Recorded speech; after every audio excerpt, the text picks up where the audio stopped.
La haula wa la quwwata illa billah. Asyhadu an la ilaha illallah wa asyhadu anna Muhammadar Rasulullah. Allahumma salli ala sayyidina Muhammadin wa ala alihi wa sahabatihi ajma'in, amma ba'd.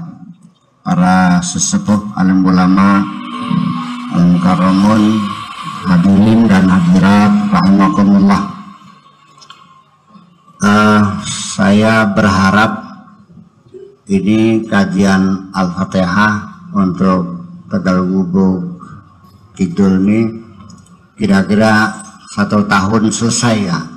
Jangan mulai dipadatkan acaranya. Nanti setelah Fatihah selesai, boleh apakah simbol-simbol atau ungkapan-ungkapan yang sehari-hari dibaca seperti la ilaha illallah, subhanallah, alhamdulillah, apalagi astagfirullahaladzim, banyak sekali yang perlu dijelaskan. Hari ini kita akan bahas sampai jam 11. Nanti jam 11 saya memohon izin langsung Pak Apu, karena masih langsung ke hutan, ada khalwat.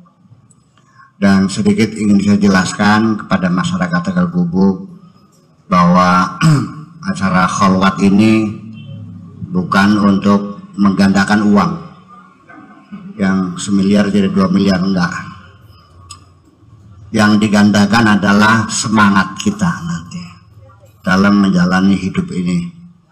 Karena bagaimanapun kita harus tahu bahwa tradisi-tradisi para ulama, salihin, aulia, ya, para anbiya, para rasul yang sudah dilupakan orang. Maka saya maklumi ketika umat Islam masih bertanya, ada apa bertapa-bertapa, ajaran apa, karena sudah lupa bahwa umat Islam itu, para nabi, para rasul semuanya bertapa, itu sudah tidak dikenal lagi karena sudah lupa. Sudah tidak ada orang yang ibadah pertapan, udah lupa. Namanya uzlah, tahannus, apalagi khalwat, itu sudah tidak dikenali lagi. Oleh karena itu, barangkali ada yang nanti mau bertanya tentang khalwat itu apa, menghilangkan supaya ada, jangan ada kecurigaan, jangan-jangan pakai syakor ngejak ajaran yang nggak benar gitu. Ya, saya jawab semuanya. Ya, dan sebaiknya kalau bertanya jangan melalui yang lain, langsung saja lah. Saya siap kok, dan saya tidak akan pernah marah kok. ya silakan tanya. Selanjutnya,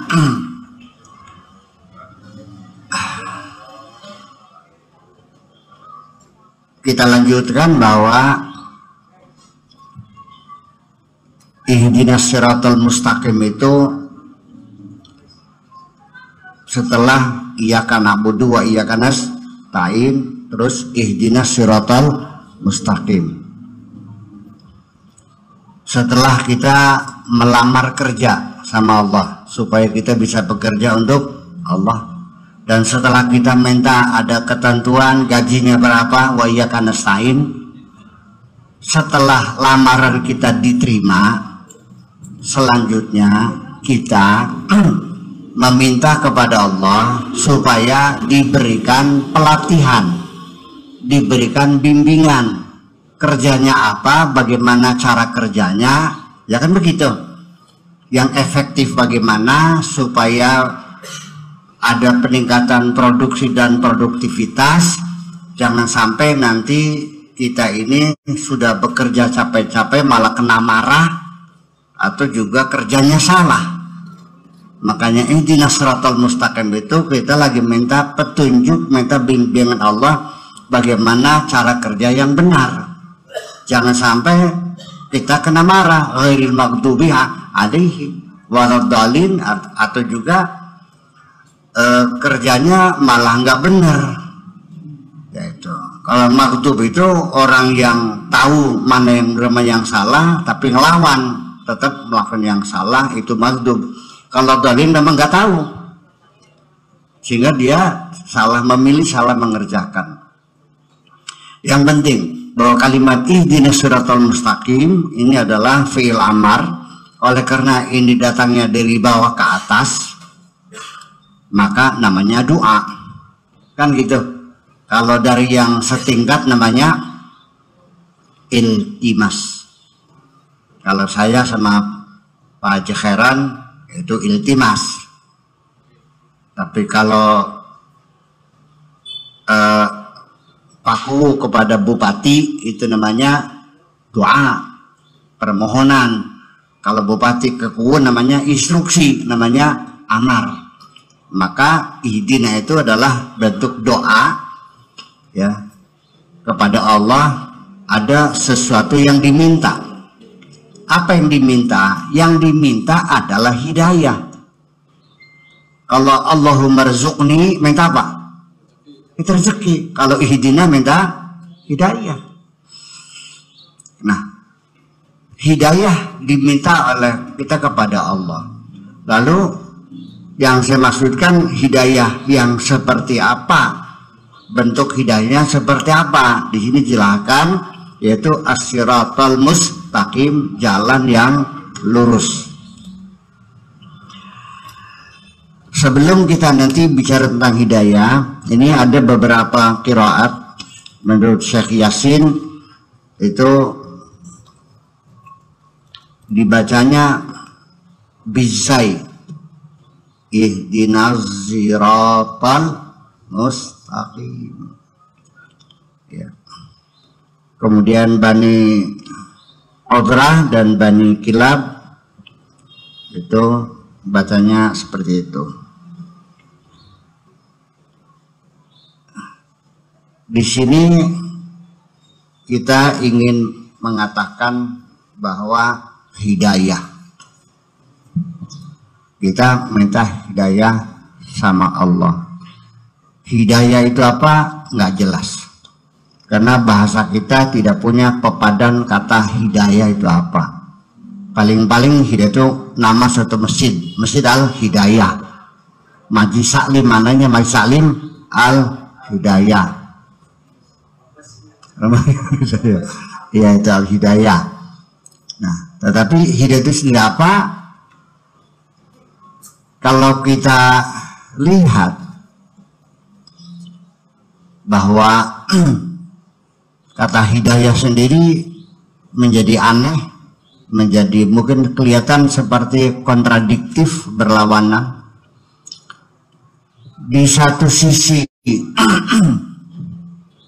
Allah mengatakan kepada Kanjeng Nabi, wa innaka latahdi, wa innaka latahdi ila siratim mustaqim.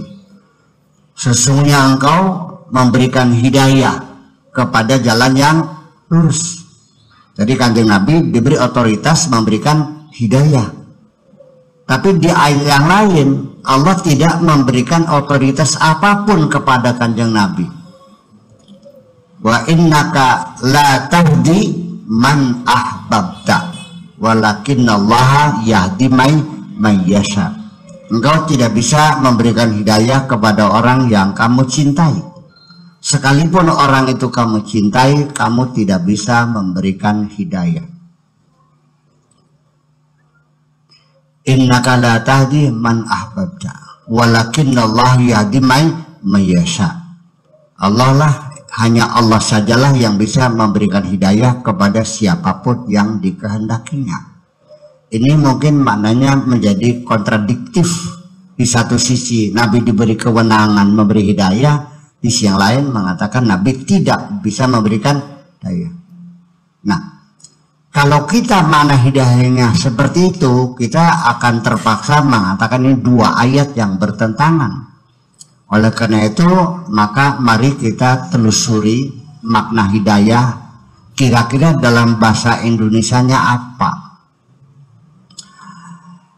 Ini kan kasusnya Nabi tidak diberi hak memberi hidayah kan ketika pamannya namanya Abu Talib itu sampai diajak masuk Islam. Satu pertanyaan yang sangat menarik, Mamang, Mamang cinta saya enggak?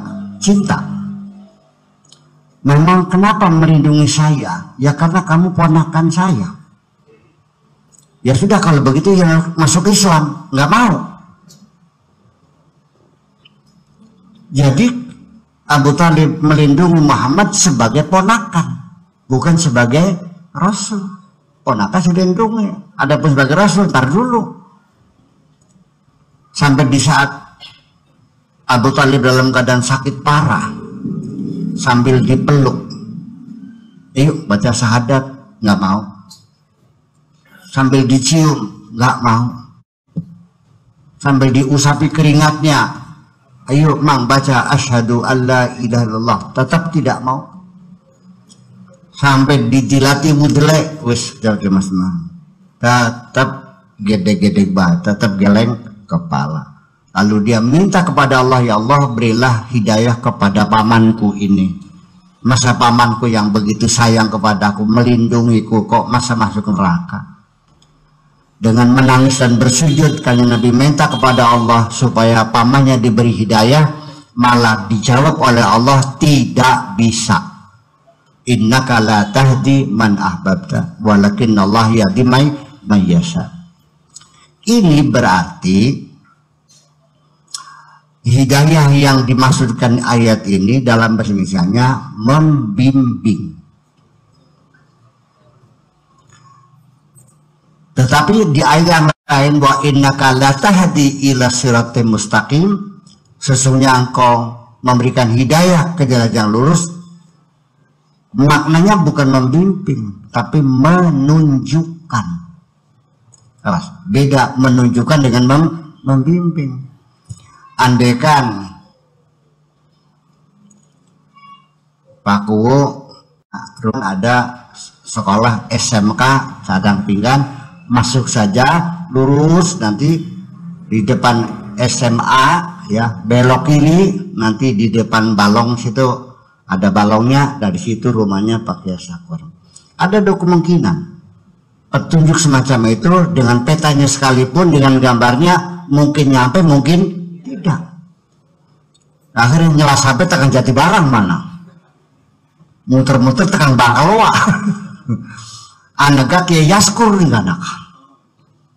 Ternyata jaluk kemat, ternyata beli bisa sih, bisa Kiai Sakur. Balik mana Pak Kuwo, Kiai Sakur di sini. Nah, bisa terjadi Pak Kuwo itu hanya menunjukkan, bisa nyampe, bisa tidak. Tetapi kebetulan di sini ada waktu itu ada Kang Kaji Khairan, badan pun di sampingnya badatang pakai sakur. Oh ya ampun, mangga ulaga badan mereka, yuk becongan baik, dari sekalian diantar dengan naik motor, dibencong sampai ke rumah saya. Dan bahkan yang mengetuk pintu juga Kaji Khairan, Buya ini anak tamu sing Jogja, konon kita. Nah ini pakai disyukuran bukan menunjukkan, tapi menghantar. Jadi di situ Kanjeng Nabi diberi hak oleh Nabi hanya sekedar menunjukkan, tidak bisa membimbing sampai tempat tujuan. Itu maknanya. Jadi dua ayat ini tidak kontradiktif kalau kita memaknainya berbeda. Nah, yang jadi persoalan, hidayah ini bisa minta bimbingan, minta bisa petunjuk. Yang saya tanyakan ketika bapak-bapak, ibu-ibu membaca Al-Fatihah, ihdinas siratal mustaqim, di dalam hati kita bagaimana bunyinya? Minta dibimbing, kita minta ditunjukkan. Saya tidak yakin semua orang ketika ihdinas siratal mustaqim mintanya dibimbing. Karena terjemahan Departemen Agamanya, tunjukkanlah. Ulangnya akhirnya kesasar gitu. Makanya banyak yang tersesat karena tidak minta dibimbing, tapi minta ditunjukkan. Itu persoalan. Ya, memang harus demikian. Kalau tidak ya kita bisa menyangka nanti jangan-jangan orang salah tulis, ataupun apa namanya, Al-Quran bukan firman Tuhan, karena di dalamnya ada data jitu fiha ikhtilafan katsira, terkontradiksi. Kemudian hidayah di sini secara bahasa, pandangan beberapa ulama ahli bahasa, satu, bahwa al-hidayah itu maknanya al-irsyad wa taufiq. Ini udah mirip. Al-irsyad itu artinya ya bimbingan, atau taufiq artinya ngepasi, artinya cocok gitu. Kemudian yang perlu kita perhatikan lagi bahwa hada yahdi ini fi'il yang nakis ya'i.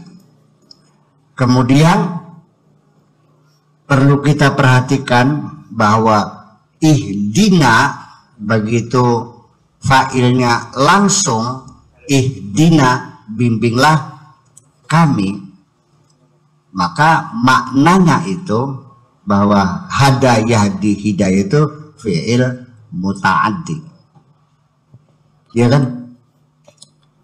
Kalau zahaba itu fi'il lazim, maka ya ta'adda biharfi jarin, zahabtu ilas suqi. Tapi kalau doroba fi'il muta'addi, bukan fi'il lazim. Dorobtu ka, langsung aku memukul kamu. Nah, hidayah di sini terkadang berlaku sebagai fi'il yang muta'addi, atau seperti ayat yang lain, wahadainahun najdain, wahadainahun najdain, pada langsung pada maf'ulnya langsung.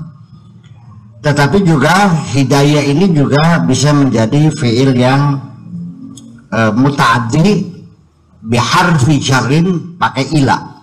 Ini variasinya. Seperti firman Allah yang berbunyi ijtabahu wahadahu ila siratim mustaqim, pakai ila. Wajtabahu, dan Allah memilihnya, wahadahu, dan memberikan hidayahnya, ila, ke.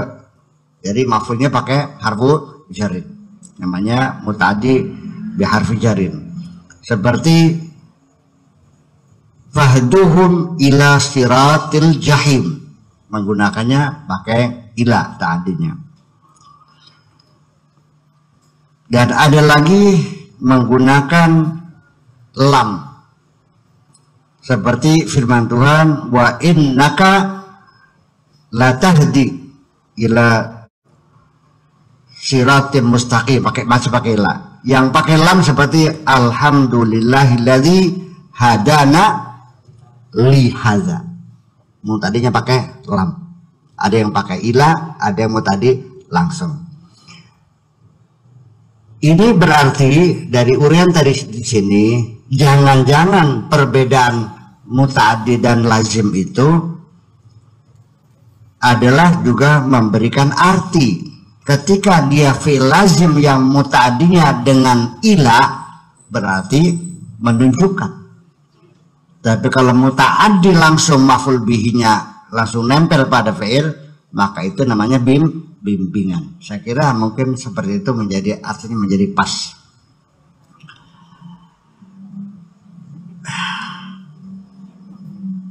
Menurut Al-Imam Ja'far bin Jarir,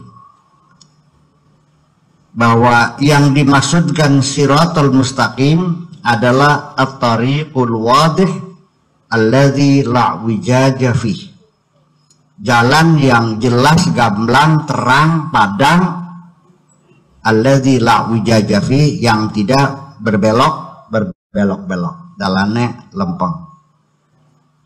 Pertanyaan saya,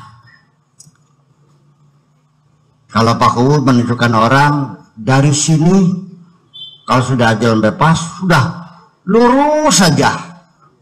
Nanti ada pom bensin sebelah kiri, bukan pom bensin sebelah kanan. Nah, di depannya ada SMK. Dari sini lurus saja. Ya, pertanyaan saya, dari sini Tarampingan jalannya lurus nggak? Ada belok-beloknya nggak? Di sini harus kita bedakan. Jadi sim bener ki lurus lempeng.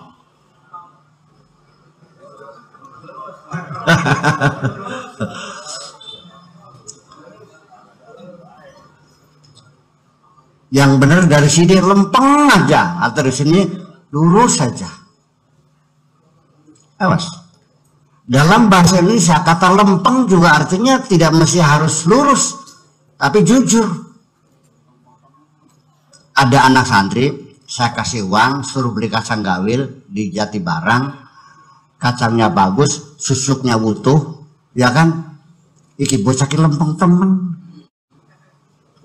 Anak itu lempeng banget, artinya jujur. Jadi lempeng juga bisa dalam bahasa Indonesia mananya jujur. Lempeng mah lempeng tapi aja kelempengan. Itu artinya lain lagi tuh artinya.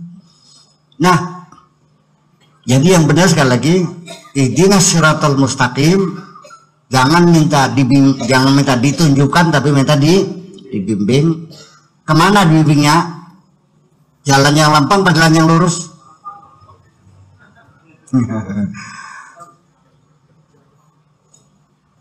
Lempeng. Jadi terjemahan itu dirubah, tunjukkan lagi jalan yang lempang, bukan jalan yang lurus, nggak ada. Menurut relativitas Einstein, bahwa tidak mungkin Anda membuat garis lurus. Tidak mungkin di dunia ini ada garis lurus.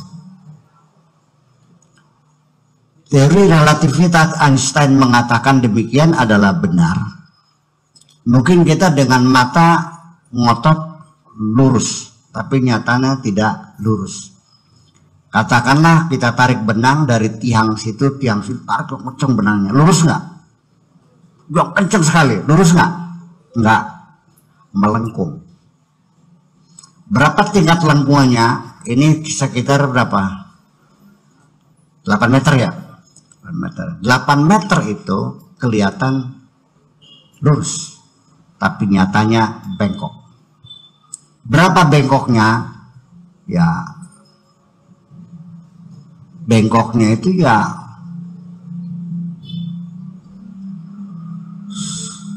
10⁻9 kali min 5 cm. Nggak kelihatan. Ketika diperpanjang terus, maka kelihatan semua yang ada di bumi ini melengkung. Apa sebabnya? Karena bumi ini bulat. Tidak mungkin kita membuat garis lurus di atas yang bulat. Masuk akal nggak? Bisa nggak bikin garis lurus di bola? Nggak mungkin. Melengkung. Karena saking luasnya besarnya matahari, ya kita melihatnya sepertinya lurus saja, tapi nyatanya tidak, semuanya melengkung. Itu satu. Kemudian lagi, yang dimaksud jalan yang lempeng nih, fisik apa non fisik? Jalan lempeng yang kita itu apakah dermaga beneran? Saya kira tidak mungkin kita meta ditunjukkan jalan yang lurus, jalan beneran seperti ini. Kata jalan di sini bukan jalan beneran, tapi ini artinya dalam proses tasbih, ya kan? Ada yang musyabahnya, ada musyabah bihnya, tidak bisa dihindari. Nah, ketika itu semuanya salah satu tarafai tasbihnya itu baik musyabah atau musyabah bihnya dibuang, atau juga kemudian ada tasbihnya dibuang, wajah syabahnya dibuang, lalu kita datangkan sifat kelaziman bagi musyabah bih itu namanya isti'arah namanya. Ya, begini prosesnya supaya kita mengerti. Zaid seperti macan dalam keberaniannya. Ini untuk Kang Kaji Khairan dulu ini. Ya. Zaidun kal asadi fi syajaati. Zaidun namanya musabbah, kaf namanya adatut tasbih, al asadi musabbah bihi fi syajaati, namanya wajah syabah. Tetapi isti'arah itu adalah wajah syabahnya dibuang, adat tasbihnya dibuang, dan wajah syabahnya dibuang. Adat tasbih, musyabah bih, dan wajah syabah dibuang, tinggal zaidnya saja. Tetapi kita bisa mencium aroma tasbihnya itu, ya, sekalipun isti'arah memang dasarnya adalah tasbih juga. Nah, macan itu sekalipun tidak disebutkan seperti macan, kita akan bisa memahami bahwa zaid ini diumpamakan seperti macan, tapi tidak disebut macannya, tidak disebut kata sepertinya dalam hal apanya, tapi saya mengatakan saya kemarin melihat Zaid sedang meraung-raung di atas mimbar. Zaid pidato atau meraung-raung? Yang meraung-raung macan tak orang? Berarti Zaid di situ diumpamakan seperti macan. Musababnya dibuang, wa utia min lawazimihi. Itu namanya isti'arah. Ini kajian khusus nanti, ya. Makanya ketika bilang ihdinas siratal mustaqim, ya, akan menjadi jelas maknanya itu ketika siratal ladzina an'amta alaihim. Ini termasuk, ya, min lawazimihi siratal ladzina an'amta alaihim, jalannya orang-orang yang telah engkau berikan kenikmatan. Berarti di sini bukan jalan, tapi adalah pola hidup, style of life, ya kan, orang-orang. Nah, sebab nanti kita juga bertanya, jalannya orang-orang yang telah engkau berikan kenikmatan. Kita semua yang ada di sini dapat nikmat enggak? Berarti jalannya kita? Oh bukan. Nanti nikmatnya juga nikmat khusus. Kalau tidak begitu berarti ya semua makhluk dapat kenikmatan Allah. Iya. Orang Cina dapat nikmat enggak? Dapat. Orang Yahudi dapat. Orang ateis dapat, semua bagian nikmat semuanya. Jadi nikmat siapa? Itu nikmatnya para anbiya, para rasul, syuhada, wassalihin. Apanya yang mereka tempuh? Yaitu perihidup mereka, ya kan gitu. Orang-orang yang punya prinsip, orang-orang yang punya ideologi, orang-orang yang punya platform, orang-orang yang punya khitabus siasi, orang yang punya visi dan misi, ya, orang yang teguh pendirian, dan mereka telah menunjukkan keberadaannya di dunia dan memberikan manfaat yang sebesar-besarnya kepada umat manusia, seperti itu. Jadi jalan ini, sirat di sini adalah bukan jalan ini, tapi artinya perilaku atau kelakuan atau juga gaya hidup. Gaya hidup dia apa sih? Gaya hidup kita duduk engket, duduk engket. Kari engket mah gel-gel iki barangnya bukan, artinya bukan dalam berjalan, tapi dalam meniti kehidupan. Sehingga ketika dokter mengatakan ini obatnya bu, kembali pada pola ya hidup yang sehat. Pola hidup sehat tuh bakal mangan uru gajah kakek. Karena kena diabetes, bakal semangan aja turu. Terus kalau makan sate, ya 2 tusuk saja, jangan 3 kodi. Ya kan begitu. Kemudian rokok ya dikurangi, kopi dikurangi, ya kan begitu. Nah, menyangkut makanan, minuman, olahraga, senam, itu namanya pola hidup. Jadi kita harus mengerti bahwa yang kita minta kepada Allah itu adalah kita diminta supaya diberikan oleh Allah pola hidup yang baik, seperti mereka para syuhada, para salihin, para anbiya dan para rasul. Selanjutnya, bahwa ketika para ulama seperti imam seperti tadi siapa, Imam Ja'far menjarir bahwa Shiratal Mustaqim itu adalah at-tariq al-wadih alladzi la ujaja fih. Seperti syair juga mengatakan, Amirul Mu'minina ala siratin idza wajjal mawaridu mustaqim. Jadi Amirul Mukminin itu orangnya lempeng, ya, sekalipun banyak tuntutan-tuntutan yang ingin menyelewengkan dia tetap hidupnya ya lurus-lurus saja. Dalam hadis ini Nabi juga mengatakan, ditanya oleh sahabat, ya Rasulullah, ma huwa as-siratul mustaqim? Nabi menjawab, huwa kitabullah. Ini apa sih mustaqim? Kitabullah. Jadi ihdinas siratal mustaqim artinya tunjukkanlah kami kepada kitabullah. Maksudnya artinya kita supaya bisa memahami kitabullah dan kita bisa mengamalkan semua petunjuk yang ada dalam kitabullah. Dari sini para orientalis mengatakan bahwa Al-Quran itu adalah bukan kitab hukum, bukan kitab sejarah, tapi guide of life. Ya, hidayah itu petunjuk. Bapak-bapak pernah beli mesin baru nggak? Lalu ada selebaran kertasnya guide, namanya petunjuk penggunaan.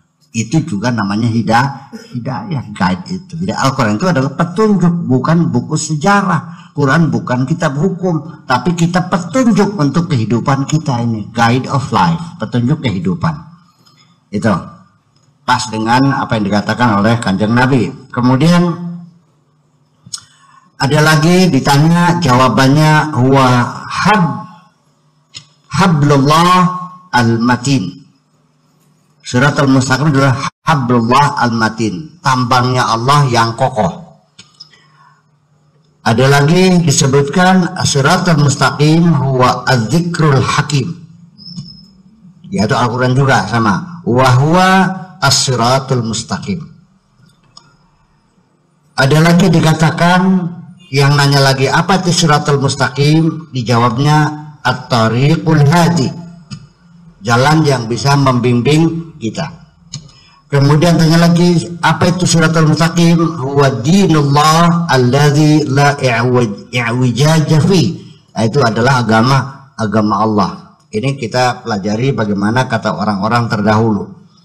Ihdinas siratal mustaqim dzaka huwal Islam. Kata Allah, Shiratal Mustaqim dzaka huwal Islam. Shiratal Mustaqim itu adalah Islam. Yaitu agama Islam yang kita peluk ini. Kalau kita sudah jadi muslim, berarti kita sudah berada di jalan yang lempeng, yang lurus. Lempeng tak lurus? Yang lempeng. Jalan yang lempeng. Kalau lempeng tuh sekalipun belok-belok, asal tidak belok kanan belok kiri, sekalipun jalannya jalan di gunung itu ya sekalipun muter-muter ya tetap lempeng juga namanya tahu. Nah, itu. Jadi bedanya lempeng dan lurus seperti itu. Ini sebagai perbandingan saja yang dimaksudkan dengan al-hidayah tadi. Kemudian Bapak sekalian, as-siratal mustaqim huwa tariqul hidayah alladzi rasamahu Allah li'ibadihi fi hadhihi al-hayati min khilalil Qur'ani was sunnah.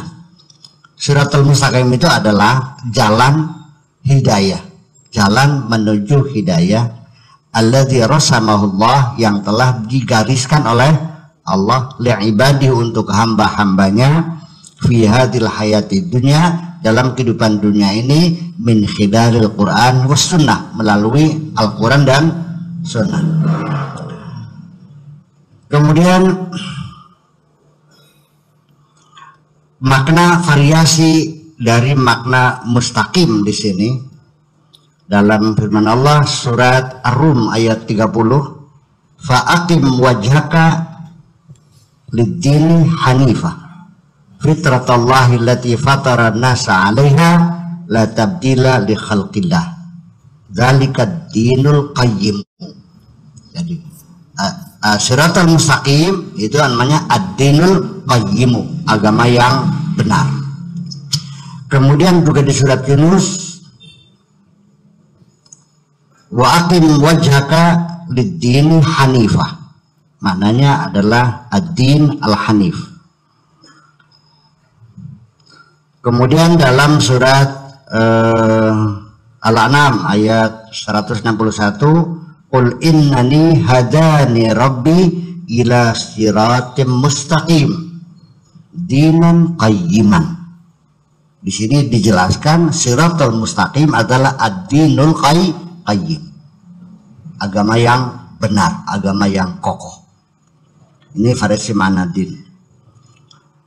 Wa inna hadza sirati mustaqima fattabi'u wa la tattabi'u as-subula fatafarraqa an sabilihi fatafarraqa bikum an sabilihi. Surat Al-An'am. Jadi sirat yang mustaqim fattabi'u wa la tattabi'u as-subula. Jadi sirat adalah sabil, jalan yang lurus, harus diikuti. Jangan, kalau kamu mencari jalan-jalan yang lain. Di sini pengertiannya bahwa namanya garis lurus itu atau garis lempeng itu adalah pasti tidak ada jarak yang lebih dekat dari itu. Jarak terdekat antara dua titik itulah namanya garis lurus. Kalau beda 1 senti saja berarti ada i'wijaj, ada pembengkokan. Jadi artinya bahwa kita menuju kebenaran itu harus ditempuh pada jarak yang paling terdekat. Jangan ada penyimpangan sedikit pun juga. Dua titik yang dihubungkan itulah namanya garis lurus atau garis lempeng. Kemudian wa ala qasdi sabil wa minha jairun, ini An-Nahl ayat 9. Kemudian juga ketika iblis bersumpah serapah di hadapan Tuhan ingin menggoda manusia, dia mengatakan la aqudanna lahum siratakal mustaqim. Ini variasi-variasi makna sirat. Ini surat Al-A'raf ayat 16. Kemudian pada surat Az-Zukhruf ayat 34, fastamsik billadzi uhiya ilaika innaka la'ala siratim mustaqim. Jadi sirat mustaqim adalah jalan yang mengikuti wahyu Allah yang telah diturunkan. Ini maknanya berputar-putar kepada sekitar itu saja. Kemudian pada surat As-Saffat, walaqad mananna 'ala Musa wa Haruna wa hadainahuma as-siratal mustaqim. Ini adalah variasi-variasi daripada makna sirat al-mustaqim. Silakan bapak-bapak mikir sendiri. Lama diterangkan di peragat-peragat. Karep ngomong lempeng ya sok, karepan lurus. Mau bilang itu Al-Quran dan hadis mangga, itu agama Islam ya mangga, ya. Pokoknya nanti yang jelas ini perlu kita waspadai. Begini, jangan biarkan kita minta sesuatu kepada Allah secara abstrak. Jadi ada kebenaran materi di dalamnya itu. Begini. Anak saya minta mobil. Mobil apa? Yang bagus. Pokoknya yang bagus. Saya nggak jelas. Seperti mobilnya Kang Benu. Mobil apa namanya tuh? Zero. Seperti mobilnya Pak Jadi namanya. Nah, begitu anak saya seperti mobilnya Pak Edi, baru saya paham. Di situ real realitanya ada, yang diminta jelas dan gamblang seperti mobilnya Pak Edi, yaitu mobil Alphard. Maka ketika kita minta kepada Allah, minta ditunjukkan, dibimbing ke jalan yang lurus, jalan lurus yang mana? Disitulah fungsi siratal ladzina an'amta alaihim, memberikan kejelasan.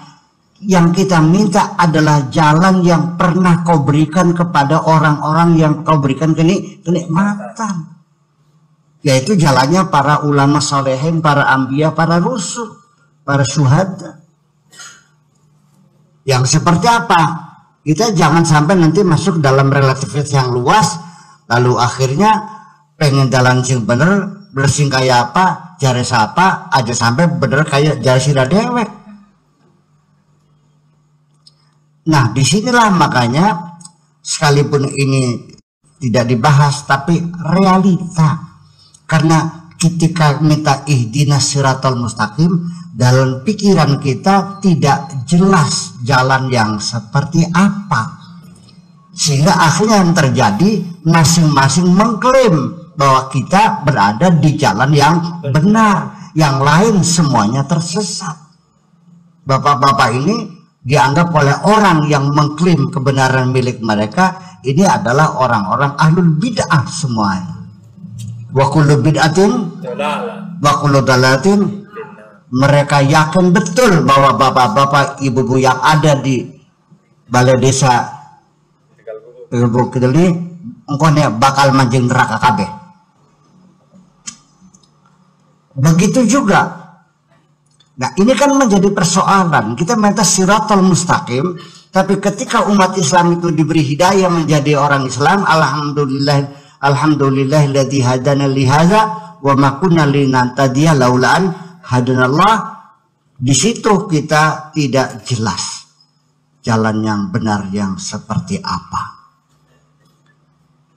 Oke, kita semuanya mengklaim yang menjadi panutan, yang menjadi contoh, yang menjadi sampel adalah Kanjeng Nabi Muhammad Shallallahu Alaihi Wasallam. Kanjeng Nabi ada berapa orangnya? Realitanya satu, tapi dalam pikiran kita berbeda-beda. Nabi Muhammad tidak satu dalam pikiran kita. Ada orang yang berpikiran Nabi Muhammad dalam pikirannya tukang kawin. Sehingga kalau kita kawin lagi berarti kita mengikuti Kanjeng Nabi.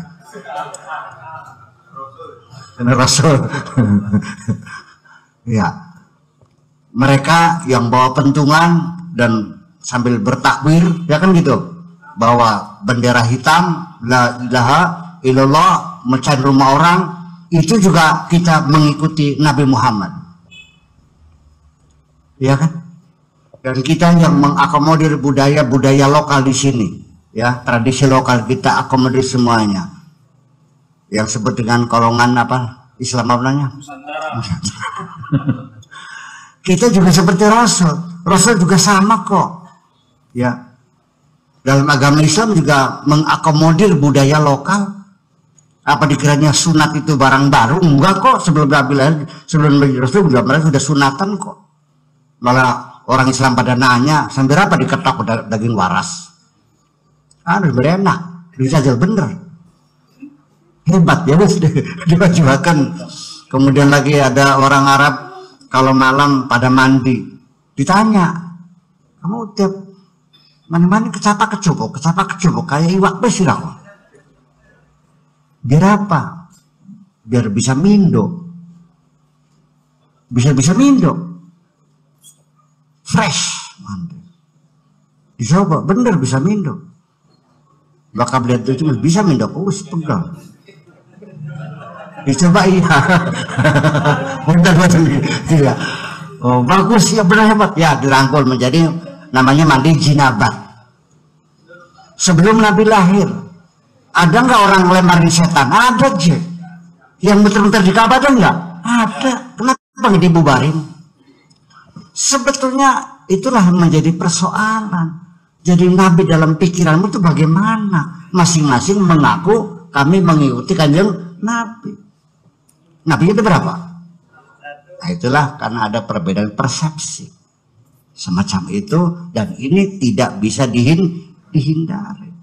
Sampai-sampai ihdinas siratal mustaqim, jalannya para syuhada, solehin, para aulia, nggak ada tuh wali-wali. Apa itu wali? Ada juga wali-wali Dayak. Ya kan jadi bingung persoalannya. Nah ini menjadi persoalan besar bagi kita semuanya. Makanya di situ makanya disebutkan dua sifat itu adalah sudah cukup menjadi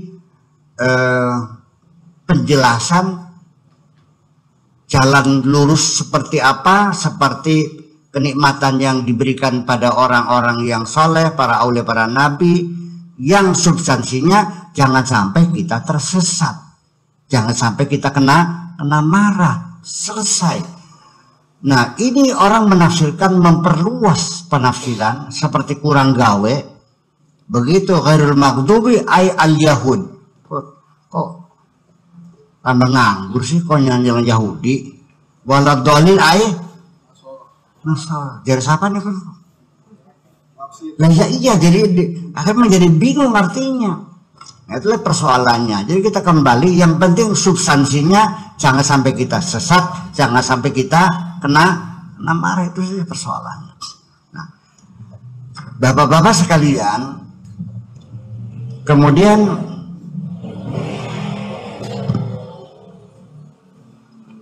di sini ada kanjeng Nabi meringkas. Ikhtasara Rasul an siratil mustaqim bi kalimatain. Kanjeng Nabi meringkas pemahaman siratul mustaqim dalam satu hadis.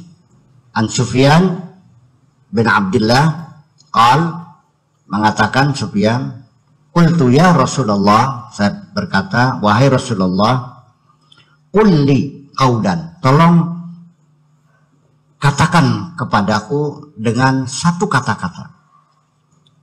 La as'alu anhu ahadan ba'dahu, yang kira-kira nanti saya tidak perlu nanya kepada siapapun setelah ini. Tolong satu kata, bekali aku nanti setelah ini, aku tidak perlu menanyakan kepada siapapun. Apa itu? Qul amantu billahi tsumastaqim. Katakanlah, amantu, aku telah beriman, tsumastaqim, kemudian istiqamah.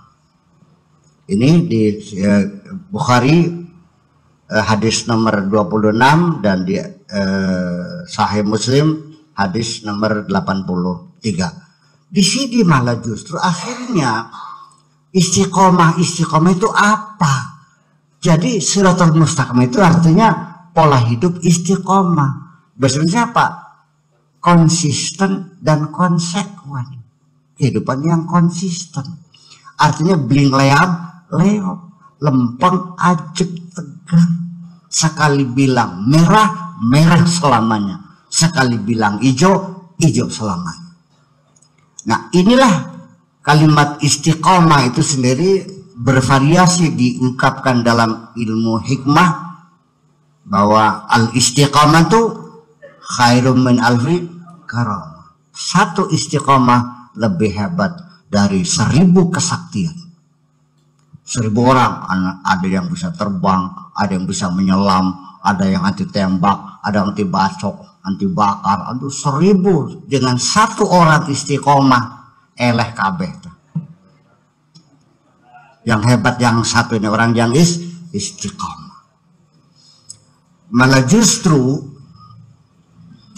dari orang yang istiqomah, tentu kita masih ingat bahwa Al-Quran diturunkan pada malam Qadar, Syahrul Ramadan alladzi unzila fihil Quran,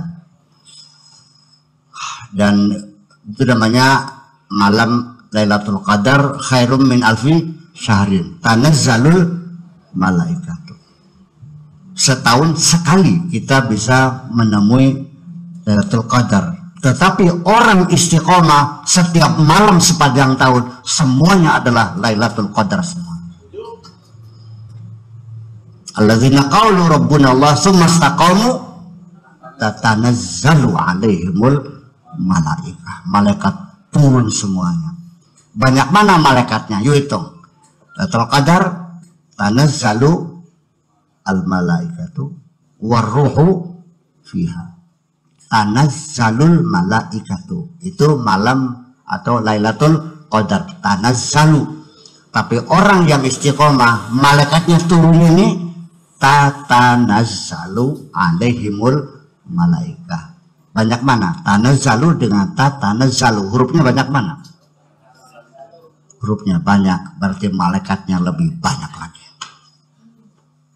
Itulah persoalannya. Jadi ujung-ujungnya mah perlu kita diperjelas, jangan sampai tiap hari kita mohon kepada Allah minta siratal mustaqim tapi kita belum punya persepsi yang jelas seperti apa. Saya kira kalau kita sudah mengerti siratal mustaqim adalah pola hidup atau gaya hidup yang konsisten. Itu yang paling penting. Dunia ini bisanya kacau karena kita tidak konsisten. Kalau kita memang menerapkan hukum konsisten, ya kan, maka saya yakin kejahatan akan hilang dengan sendirinya. Kenapa jadi seperti ini? Kejahatan merajalela karena ternyata pisau itu tajam ke bawah, tumpul ke atas. Ya, kita tidak konsisten. Itu peribahasanya. Kalau dulu, ini peribahasa sekarang. Kalau dulu peribahasanya menegakkan supremasi hukum itu ibaratnya menegakkan benang basah. Tambah dinaikkan tambah semakin yang akan kita hukumi itu orang yang berkedudukan lebih tinggi, maka benang itu semakin melengkung. Saya kira seperti itu. Kita nanti silakan buka, kita kembangkan dalam bentuk dialog. Kita tutup dulu sehingga saya bisa dalam ngobrol nanti sambil merokok dan minum kopi. Sekian, assalamualaikum warahmatullahi wabarakatuh.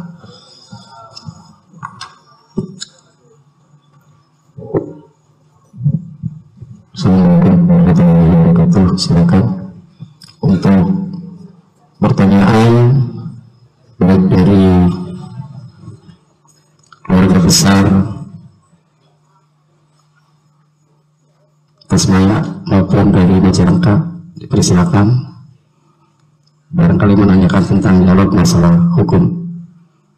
Macam tangan barangkali dari sini.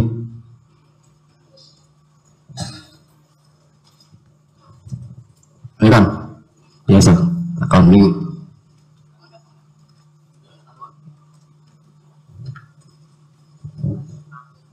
Assalamualaikum warahmatullahi wabarakatuh. Saya mau tanya masalah ini Bu ya, masalah tadi jalan yang lurus itu diibaratkan kita untuk mencapai kepada hadirat Allah. Dengan adanya bimbingan itu harus bagaimana, sedangkan yang saya lakukan setiap malam itu tidak pernah bisa lurus, tidak pernah bisa lempeng. Ya umpamanya kita contoh kecil lah, mengisi basirah itu kan harus terisi penuh. Dari basirah itu dialirkan ke latifatul syiri, latifatul nafsi, latifatul qalbi. Tapi nyatanya yang dilakukan itu nggak pernah. Itu apa perlu bimbingan atau bagaimana? Itu saja Bu ya.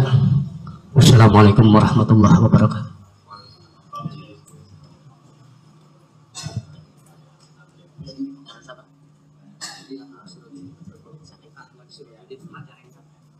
Pertanyaan saking Ustadz Ahmad Sirajuddin bisa kemajuan Kak Yuniko.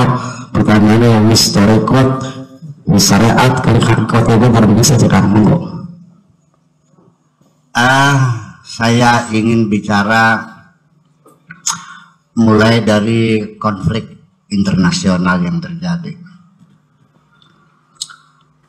bahwa Muhammad bin Salman putra mahkota sedang digoyang, mengkhawatirkan sekali karena menyerang Yaman dia membuka konfrontasi dengan Iran, dan juga dia konon mengizinkan orang perempuan di Saudi boleh nyetir mobil. Reaksinya keras.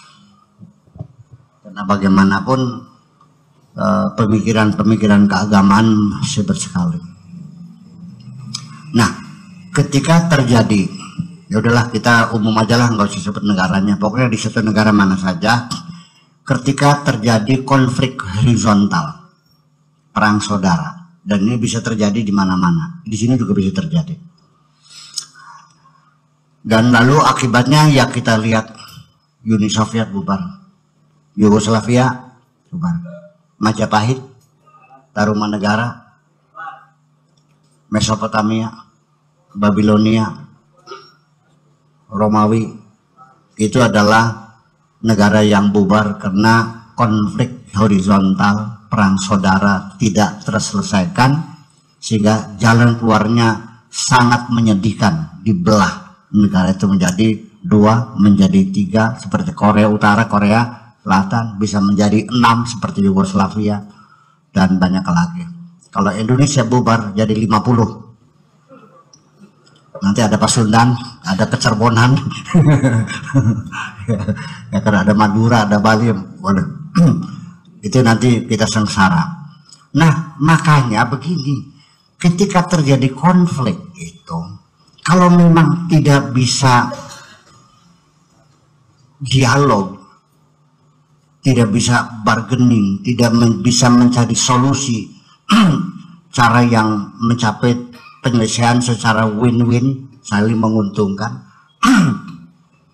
sebelum terus menjadi persoalan besar dan tidak terhindarkan harus terjadi perpecahan negara, maka juga ada kesempatan lain, yaitu kita minta tolong kepada negara adik kuasa untuk intervensi, ya kan, melalui PBB, melalui lembaga-lembaga dunia untuk menjadi mediator, mendamaikan. Itu satu. Kemudian, bagaimana caranya mendamaikan dua konflik itu? Yang mungkin akan dipelajari akar permasalahannya apa. Apakah karena konflik beda agama, apakah beda budaya, apa beda kepentingan, apa keadilan sosial, banyak sekali. Tetapi catatan saya sebelum saya bicara panjang lebar, biasanya yang paling rumit itu adalah beda budaya. Ya, sulit untuk menyelesaikannya. Karena itu adalah keterlibatan kita dalam kelompok budaya. Orang beda agama tidak ada jaminan orang agamanya sama bersatu kok, saya enggak. Tapi yang paling kokoh itu karena kita sama budaya. Kita akan merasa terlibat di dalamnya dan kita akan merasa bagiannya ketika kita merasakan adanya kesamaan budaya. Ya. Begitu saya mendengar di sebuah taman di Belanda, sedang mencari hotel, nggak ketemu, penuh semuanya, harus nunggu, apa saya harus tidur di jalan, hotel penuh semuanya. Tiba-tiba lagi nunggu di satu taman, ana wong ngomong kiri ke justru menjibai, wong terpayu singkiri. Dengan bahasa kasarnya itu mempersatukan hati kita. Percaya nggak? Nah itulah makanya ini kita tidak mengerti bahwa budaya punya strategi yang sangat penting membangun persatuan ini. Sekarang budaya lagi dibentur-benturkan dengan agama. Itu persoalan. Sadar nggak? Iya, urusan masalah nginjek telur dicuci oleh istrinya bid'ah, walau bid'atin. Kenapa? Itu kan mubazir. Ya udah, kalau mubazir mah telurnya saya bungkus plastik dah. Bisa digoreng kan? Ya tetap beda juga. Nah itu kan simbol-simbol budaya semacam itu kan dipertentangkan, dibidah-bidahkan. Ini saya kira, punten saya masih belum masuk dalam Islam Nusantara. Tapi saya sebagai pengamat saja ini begitu. Ya, supaya saya jangan disalahkan lagi nih. Nah itulah makanya ketika budaya nggak bisa dipertemukan dengan motivasi agama, sudah sama orang Islam kan innamal mu'minun ikhwah, nggak bisa juga. Kesamaan bahasa nggak bisa juga, kesamaan geografis juga nggak bisa. Nah kalau sudah begitu, daripada negara itu pecah, satu yang paling efektif ialah negara adik kuasa itu mendukung salah satu pihak yang bersengketa, diperkuat, dikasih senjata yang canggih, dikirim bantuan untuk mengalahkan pihak yang bertempur itu. Maka terjadilah perdamaian. Itu yang terjadi. Bikin gitu. Nah, ini konflik yang ada itu ada di dalam diri kita. Bahwa Allah mendesain diri kita ini adalah desain konflik. Ya, logika konflik itu ada dalam diri kita. Yang dinyatakan oleh Sigmund Freud sebagai peletak batu pertama ilmu psikologi analisis. Itu dikatakan bahwa dalam diri manusia itu ada dua insting yang saling bertabrakan dan saling berebut.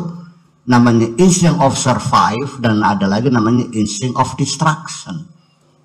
Ya, ada naluri jahat, ada naluri kebaikan. Itu semuanya dalam pertempuran. Mari kita, umpamanya saya lagi berjalan. Di suatu jalan tiba-tiba ada perempuan cantik, masih muda, pahanya mulus, dengkul kingoplok ini. Apa yang terjadi? Itu ada pihak lain dalam diri kita yang menegur, jangan dong, jangan tuh, nggak bisa, nggak boleh, kamu kan kiai, masa begitu? Lalu ada pihak lain, ya nggak apa-apa, ini kan malam hari, nggak ada yang tahu. Lalu ada lagi yang mengatakan, ya sekali-kali lah terjadi. Di situ terjadi pertempuran antara ghariza yang, atau katakan saja lah antara setan sama malaikat lah, misalnya temen sih, ya sekarang lebih gampang emang. Terjadi pertempuran. Tidak ada jaminan kamu dalam pertempuran mana yang menang. Bisa setan sih menang, bisa malaikat sih menang. Nah makanya jangan-jangan Allah memberikan hidayah dengan jalan yang lurus itu, nanti prakteknya mah Allah mendukung ghariza atau instinct of survive ini. Artinya kita mempunyai kekuatan untuk melawan nafsu kita. Ya jangan dong malu. Gimana sekalipun manusia nggak ada kan Allah akan tahu. Maka nggak tahu diri. Ya bubar santri ini pakai siram konon mah. Bakal boleh dicincang jelas apa nih Mas Siram. Kamu akan mengecewakan orang banyak.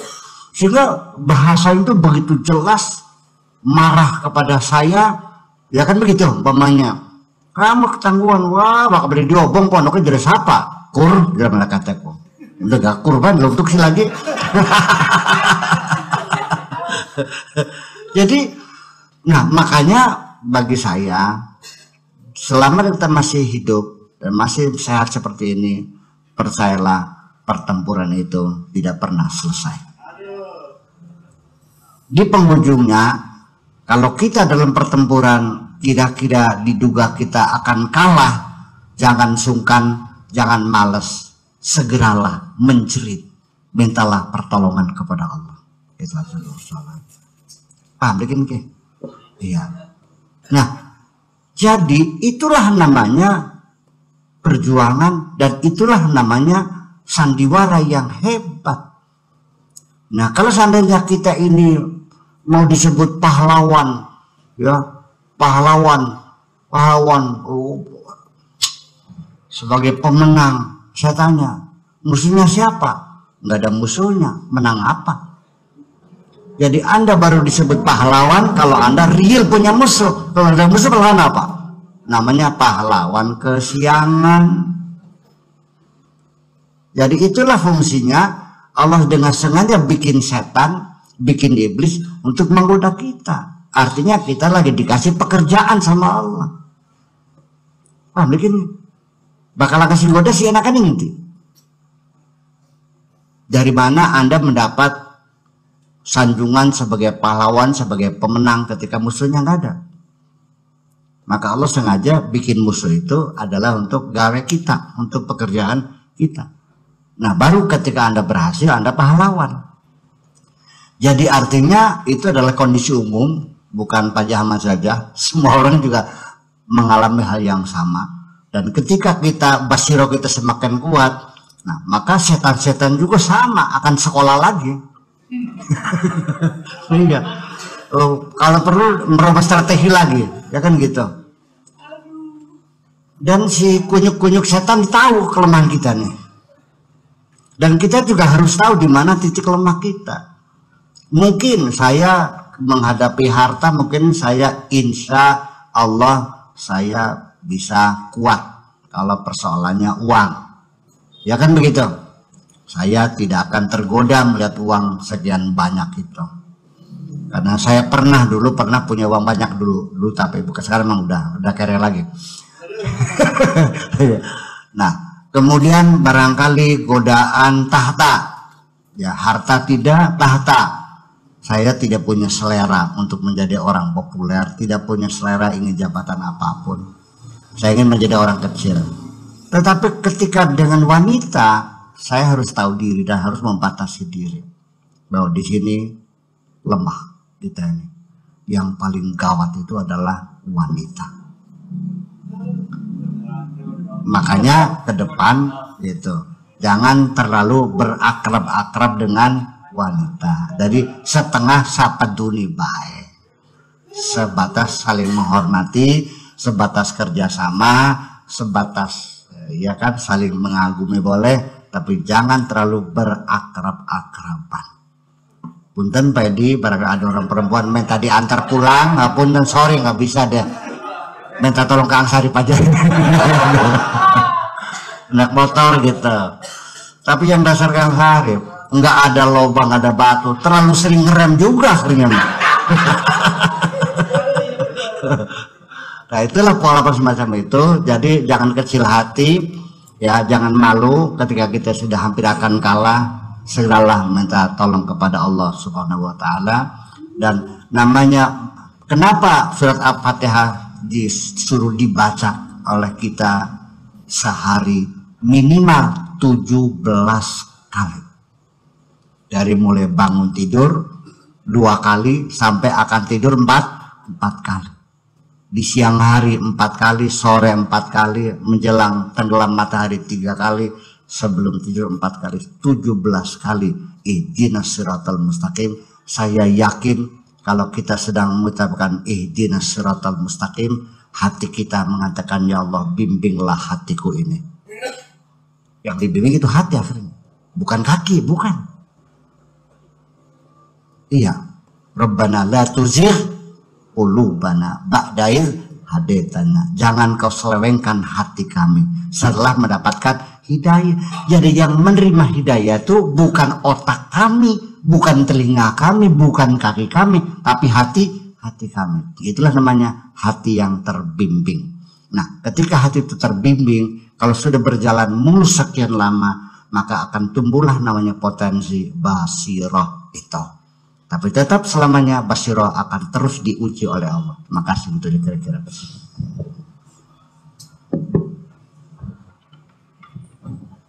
Terima kasih atas pertanyaannya Pak Edi, itu dengan jawaban yang tadi telah diuraikan dengan begitu jelas.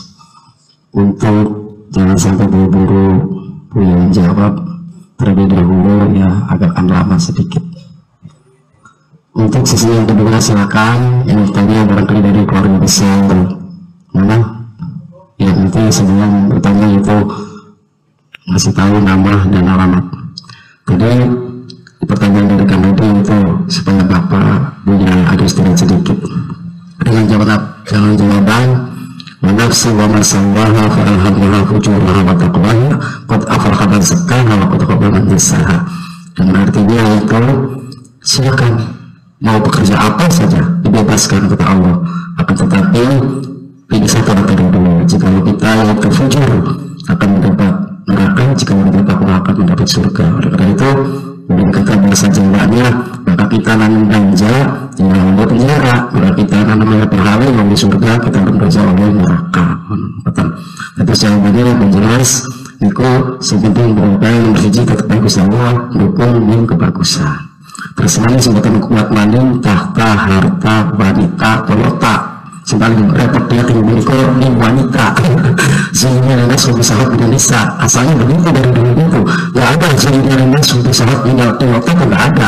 Jadi kita harus kuat-kuat dengan adanya cobaan yang namanya wanita. Sekarang untuk pertanyaan yang kedua, ya sini. Kenalkan diri nama siapa dan alamatnya.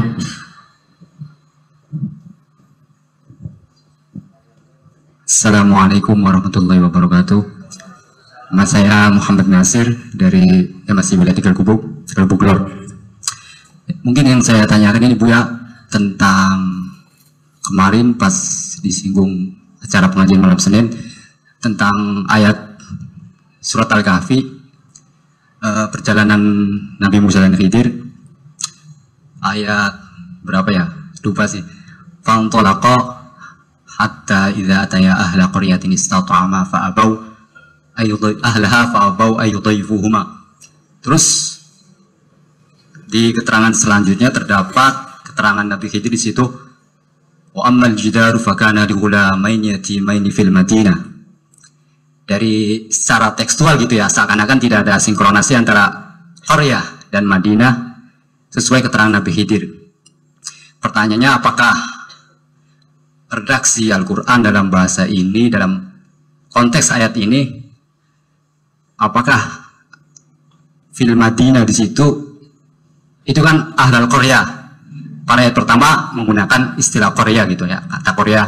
Terus selanjutnya wa amal jidaru fakana li ghulamaini yatimani fil Madinah, ujuk-ujuk itu ayat selanjutnya fil Madinah gitu. Apakah penggunaan ini ada kaitannya dengan pelaku khitab dari ayat tersebut? Situ kan fil Madinah disebutkan fakana li ghulamaini yatimaini fil Madinati wa kana tahtahu kanzul lahuma wa kana abuhuma shaliha. Nah, titik tekannya di situ. Apakah ayat selanjutnya menerangkan fil Madinah karena di situ ghulamaini yatimaini tersebut orang tuanya shaliha, sedangkan Qaryah, penggunaan kata Qaryah, ahlul Qaryah di situ penduduk di situ waktu itu enggan gitu ya, enggan menjamu keduanya Nabi Khidir dan Nabi Musa. Apakah ada ini apa namanya? Apakah ada hubungannya gitu antara pelaku penggunaan redaksi dalam bahasa Al-Quran tersebut? Mohon penjelasannya. Cukup sekian. Wassalamualaikum warahmatullahi wabarakatuh.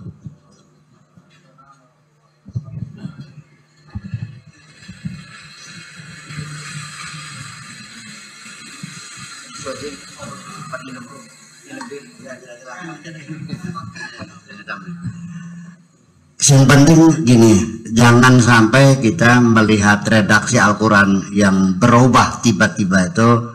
Yang penting jangan mengatakan gusolole gelok. Rubah kalimatnya. Pagi Qaryah, kok tiba-tiba sorenya jadi Madinah? Qaryah kan kampung, kalau Madinah kota. Tegal Bubuk maune desa, tulis dati kota, pirang tahun kira-kira? Bisa 40 tahun, iya kah? Aryo namun maunya kampung. Waktu kuda cilik masih kampung kan kak? Mengenal tafsir baik.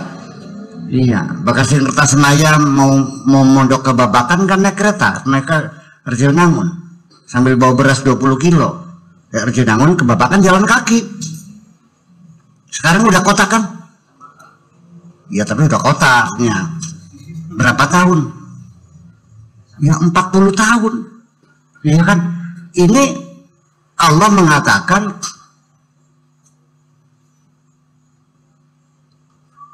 mereka datang ke suatu kampung. Ya kan gitu. Fa'abau an yudayyifu huma. Wa wajada jidaran yuridu an yanqadha. Lalu Nabi Khidir menjelaskan, ini saya perbaiki ini karena tembok ini punya 2 orang anak yatim di kota ini. Tadi bilang kenapa punya kota ini? Di surat Yasin juga ada. Wadrib lahum masalan ashabal qaryati idja'ahal mursalun. Terus fazazna bisa izin faqalu inna ilaikum mursalun. Qalu ma antum illa basyarum mithluna wa ma anzalar rahmanu min syai'. Wa ja'a min aqsal, di tengah-tengah lagi terjadi perdebatan, tiba-tiba ada, kok kenapa min aqsal madinati, kenapa tidak bilang min aqsal qaryati?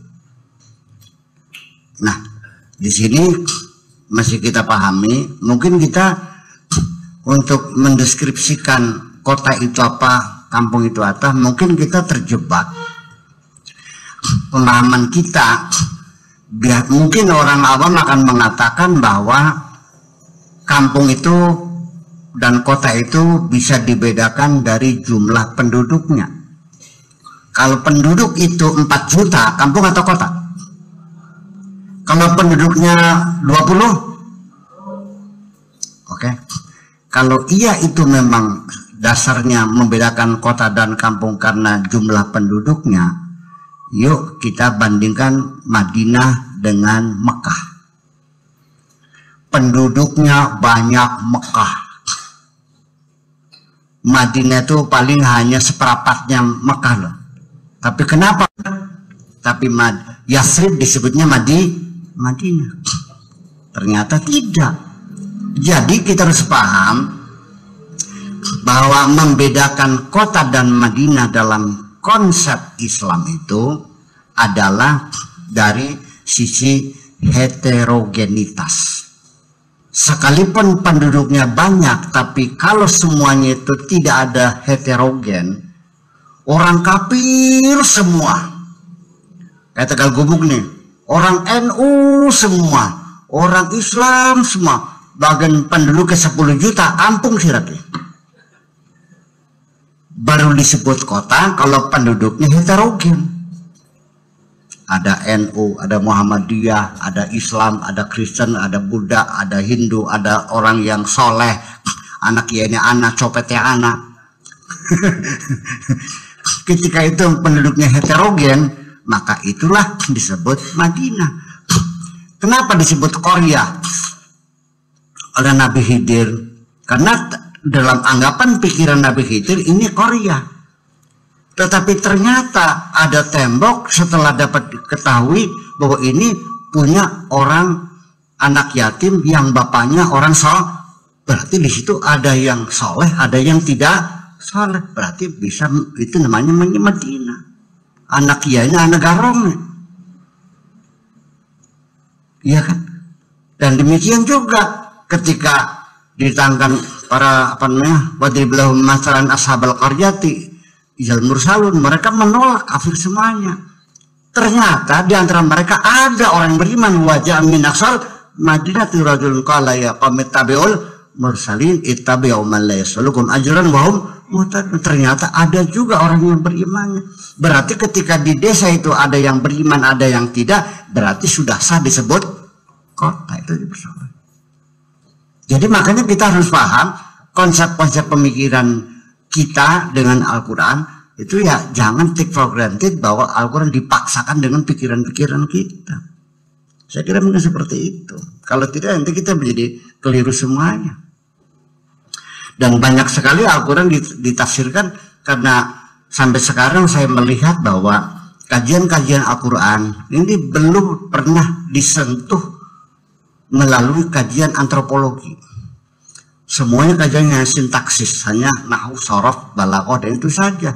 Tapi kajian antropologis itu masih belum melihat saya ada. Di semua kitab-kitab tafsir itu belum menyentuh kajian-kajian psikologis dan antropologis. Saya kira mungkin seperti itu. Terima kasih. Satu lagi terakhir dan nih. Ini pertanyaan terakhir, satu keluarga besar pun mengapa.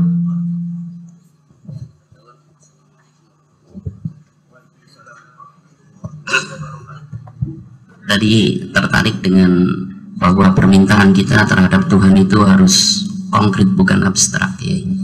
Kemudian di dalam ihdinas siratal mustaqim, ketika kita minta bimbingan kepada Allah dengan pada jalan yang lempeng, tampaknya mungkin untuk sebagian dari kita ini kan permintaan yang ya konkretnya, artinya abstrak yang perlu dikonkretkan di dalam kehidupan kita begitu. Nah, konkret di dalam kehidupan fakta di dalam lapangannya itu apakah perlu seorang minta petunjuk itu harus ada, artinya tadi yang membimbing bersifat, artinya permintaannya kepada Allah, tetapi bahwa ada seseorang yang kemudian membimbing ke jalan yang disitu disebutkan dengan siratal ladzina an'amta alaihimnya gitu, yaitu jalan orang-orang yang memang diberi nikmat oleh Allah minal anbiya wasiddiqin wasyuhada wassalihin. Itu yang pertama. Jadi artinya diperlukan tidak di dalam menuju kepada itu, di dalam konkretnya itu seorang yang juga membimbingnya gitu. Kemudian yang kedua, kalau tidak salah tadi saya mendengar ataupun ya Kiai menyebutkan bahwa anbiya wal mursalin itu ada khitabus siyasi, apa itu khitabus siyasi ya. Itu khitabus siyasi itu maksudnya bagaimana? Kalau nggak salah dengar saya tadi khitabus siyasi ya. Kemudian yang ketiga, ya itu saja dulu ya. Terus assalamualaikum warahmatullahi wabarakatuh.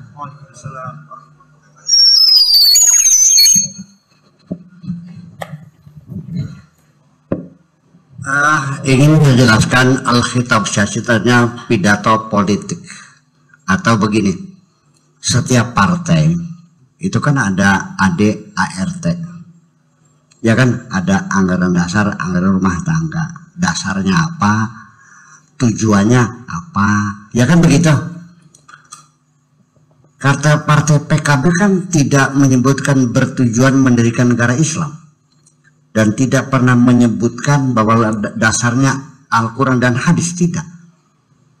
Pancasila dan Undang-Undang Dasar 45. Jadi PKB itu partai agama atau partai nasionalis? Nasionalis. Tapi diklaim di Indramayu itu partai agama. Artinya putusannya wong NU fardu ain wajib nyoblos PKB, kan kayak terbikin gitu. Di sini ada nggak begitu? Ada, ya berarti nggak paham. Nah itu dari khitabus siyasi itu bisa kita lihat dari platform ya.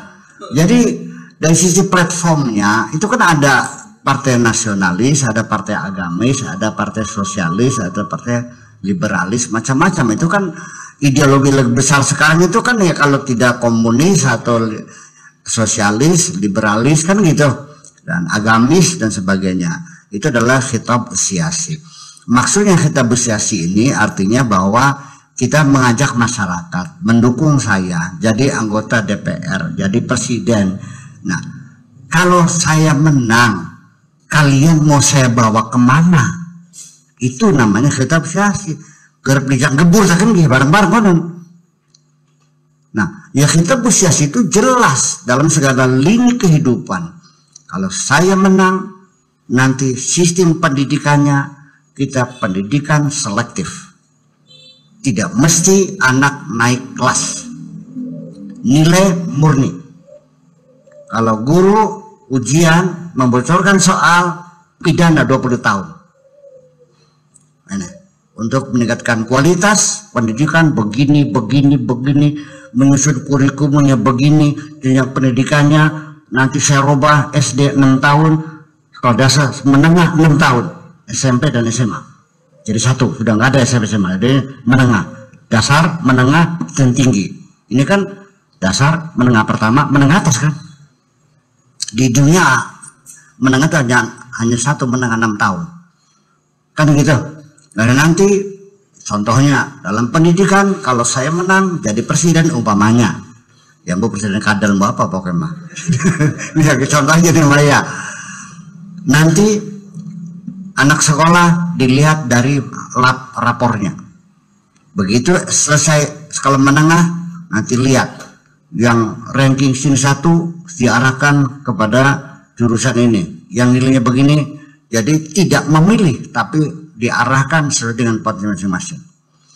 Dan nanti namanya fakultas tidak permanen, bisa berubah kapan saja. Pendidikan adalah untuk mempersiapkan tenaga kerja sesuai dengan program pembangunan kita. Ketika 5 tahun ke depan kita akan prioritaskan pertanian, kita buka fakultas pertanian sebanyak-banyaknya. Sehingga begitu hari H pelaksanaan pelita, kita tidak usah pinjam tenaga dari luar, kita sudah cukup. Sekarang ini adalah pendidikan liberal. Paham? Di bidang keagamaan, agama adalah merupakan dasar negara, tapi bukan agamanya, tapi kita bukan negara agama, tapi negara bertuhan, ya kan begitu. Dan semua agama punya hak dan kewajiban yang sama. Di dalam hubungan luar negeri, kita tetap bebas dan aktif, ikut serta membangun kemerdekaan, membangun demokrasi, keadilan sosial di seluruh dunia. Itu namanya khitab asyasi, sampai masalah hukum, masalah kesehatan, masalah pendidikan, masalah pertanian, masalah mendetail itu semuanya. Bisa mungkin menjadi 2000 halaman saya uraikan semuanya itu. Itu namanya khitab asyasi. Nah, kalau para nabi gimana? Para nabi juga sama, nggak mungkin lu ngajak-ngajak pada salah ngajak mah. Ya kan? Ya ada targetnya, bagaimana lagi. Nah, nanti dalam melaksanakannya ada namanya strategi, ada taktik. Kalau taktik tuh ya kita bisa saja mundur, tapi bukan kalah ya, untuk mengatur saja. Target adalah menang. Nah, makanya ketika Nabi Muhammad itu menaklukkan kota Mekah, kenapa Abu Sufyan tidak digantung saja, malah dia diposisikan sebagai orang terhormat? Itu taktik, bukan strategi masalahnya. Karena bagaimanapun kelompok Bani Umayyah itu kelompok besar di Jazirah Arabia yang harus diperhitungkan keberadaannya untuk masa depan Islam selanjutnya. Itu kan persoalan politik, ini masalah budaya. Itu namanya khitab asyasi. Itu maksudnya. Jadi Nabi itu bukan orang goblok dong. Iya kan? Iya, dan itu semuanya atas bimbingan Allah, jadi sudah ada, jadi artinya platformnya sudah jelas bisa dibaca. Sehingga tidak bisa dipungkiri bahwa orang Mekah tidak percaya kepada Nabi Muhammad itu bukan karena persoalan agama, persoalan politik. Karena Nabi Muhammad itu mengajak orang Mekah kepada kalimat tauhid, yaitu kata persatuan. Disitulah mereka terancam, kalau mau menang ya saya digerus semuanya.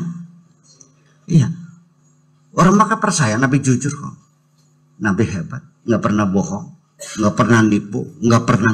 Semua orang Muhammad al-Amin. Tapi kenapa begitu kalimat tauhid mereka melawan semuanya? Karena takut kehilangan jabatan, persoalannya. Ini persoalannya. Nah, itulah kira-kira seperti itulah. Kemudian pertanyaan yang apa tadi tuh? Yang pertama tadi apa tuh? Ini kan terjawab, yang kedua dulu, yang pertama.